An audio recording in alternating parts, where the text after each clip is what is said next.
No coração do interior do Paraná, em uma cidadezinha cercada por plantações e colinas, a vida fluía sem pressa.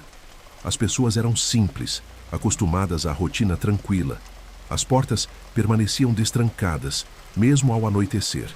Era costume sentar na varanda para conversar até tarde, enquanto a brisa noturna trazia o cheiro da terra molhada. Mas algo começou a mudar.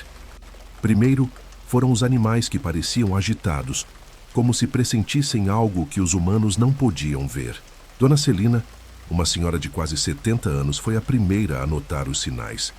Suas galinhas, que nunca se afastavam do galinheiro, desapareceram em plena madrugada. Deve ser um lobo, pensou. Porém, o que chamou sua atenção foi o portão, que estava fechado com tranca pesada e foi encontrado aberto. Na cidade, rumores começaram a circular. Alguns diziam que era um bicho grande, outros falavam em ladrões. Mas ninguém sabia ao certo o que estava acontecendo. Na praça central, o assunto tomou conta das conversas. Seu Nestor, o dono do único bar da cidade, contava com olhos arregalados o que ouvira na noite anterior. Vi uma sombra grande, passando rápido pelo campo. Nunca vi nada igual. Parecia andar como homem, mas tinha algo de animal, dizia, sem esconder o medo na voz. Aquele relato fez com que a tranquilidade da cidade se transformasse em uma inquietação crescente. Naquela mesma noite, a família de Pedro, que morava na última casa antes da estrada de terra que levava ao mato, ouviu um uivo. Não era um som comum. Não vinha de um cachorro nem de um lobo, mas tinha algo humano, quase como um grito de dor. O som gelou a espinha de todos que ouviram, mas Pedro decidiu não contar nada. Ele sabia que ninguém acreditaria nele, mas ele próprio não conseguia esquecer o som. Algo estava errado. No dia seguinte, a notícia se espalhou. O curral da fazenda de seu Olavo havia sido atacado. As vacas estavam agitadas e uma delas tinha desaparecido sem deixar rastros. Estranhamente, a cerca de arame farpado continuava intacta. Como pode um bicho passar por ali sem quebrar nada? Questionavam os moradores. Aquela dúvida pairava no ar, deixando todos cada vez mais desconfiados. Ninguém conseguia explicar o que estava acontecendo. Com o passar dos dias, mais relatos surgiram. Algumas pessoas diziam ter visto uma criatura andando na beira da estrada. Outros afirmavam que era apenas imaginação, fruto de lendas antigas que sempre existiram na região. Mas uma coisa era certa: ninguém mais deixava as portas abertas ao escurecer. As janelas estavam trancadas e as luzes ficavam acesas a noite toda. A cidade havia perdido a paz que tanto prezava. Pedro não conseguia dormir. Toda vez que fechava os olhos, o som do uivo voltava à sua mente. Ele decidiu sair para caminhar, mesmo sabendo que era perigoso. A noite estava escura e a lua mal iluminava o caminho. Ele não sabia o que estava procurando, mas sentia que precisava encontrar respostas. Foi quando viu, à distância, uma figura, parada, observando-o. Pedro sentiu o coração disparar. Não era um homem, mas também não era um animal. A figura se moveu lentamente e Pedro se escondeu atrás de uma árvore. Sua respiração estava ofegante e o suor escorria por sua testa. O que ele viu a seguir o deixou ainda mais confuso. A criatura levantou o rosto para o céu e soltou outro uivo, tão profundo que parecia reverberar pela terra. Por um instante, Pedro pensou em correr, mas seus pés pareciam grudados no chão. Ele sabia que não podia fugir. Precisava entender o que era aquilo. No dia seguinte, Pedro contou ao padre da cidade o que viu. O religioso, conhecido por ser cético, ficou em silêncio por um longo tempo antes de responder. Existem coisas que não podemos explicar, meu filho, mas a fé é o que nos protege. Pedro saiu da igreja ainda mais inquieto. Ele sabia que aquilo não era apenas uma questão de fé. Havia algo muito real, muito próximo, que precisava ser desvendado. Naquela noite, as casas estavam ainda mais silenciosas. Ninguém saía para a varanda. As ruas estavam desertas. Apenas Pedro mais uma vez decidiu se aventurar. Ele sentia que estava próximo de descobrir algo importante.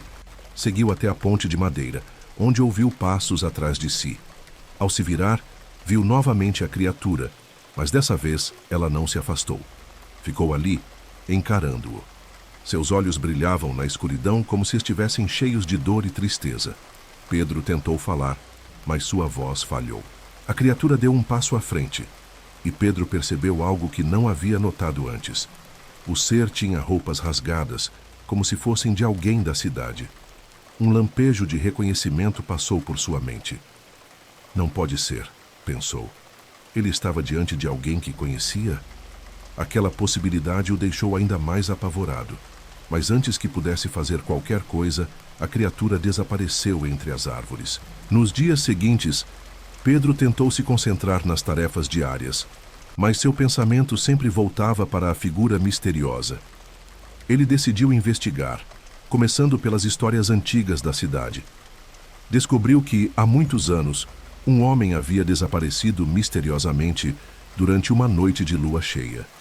A lenda dizia que ele estava amaldiçoado, condenado a vagar pelas noites, preso entre o mundo dos homens e o dos animais. Enquanto Pedro reunia mais informações, a cidade tentava retomar a rotina.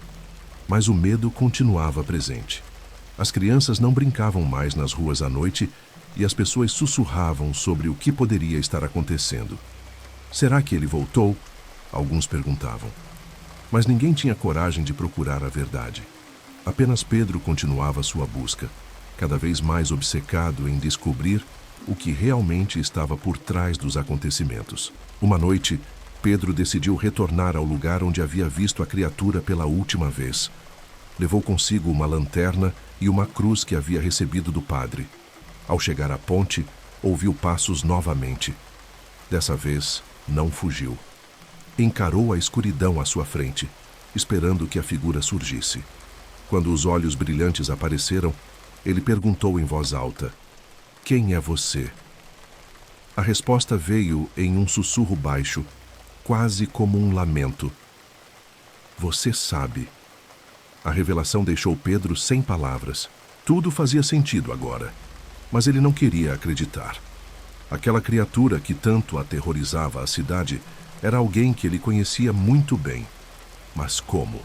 E por quê? Enquanto tentava processar tudo, ouviu o uivo novamente, desta vez mais próximo, quase ao seu lado. O que ele faria agora? A criatura não parecia querer machucá-lo, mas algo ainda estava errado. Ele precisava descobrir mais. Sem saber o que esperar, Pedro deu um passo à frente, cruzando a ponte. A noite estava mais fria do que de costume, e o vento soprava forte, trazendo consigo o som dos galhos balançando.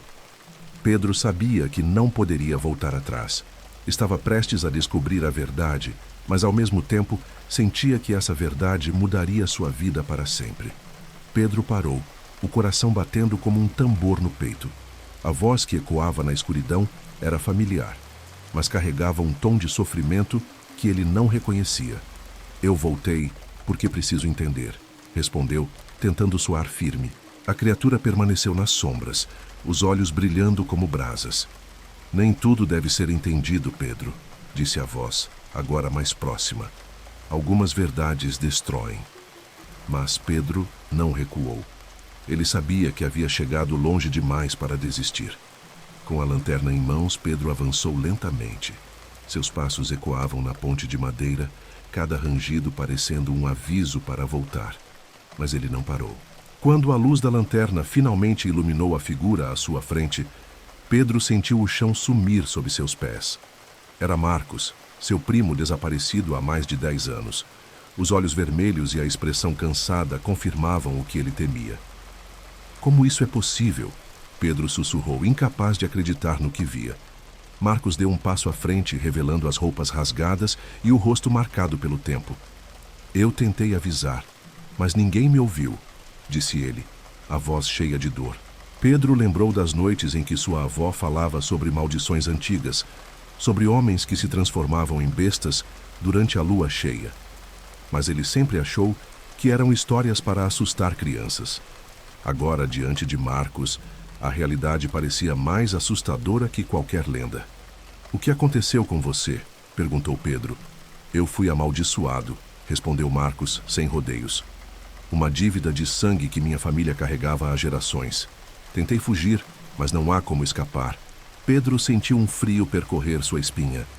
Ele sabia que as famílias no interior tinham segredos, mas não imaginava que algo assim pudesse ser real.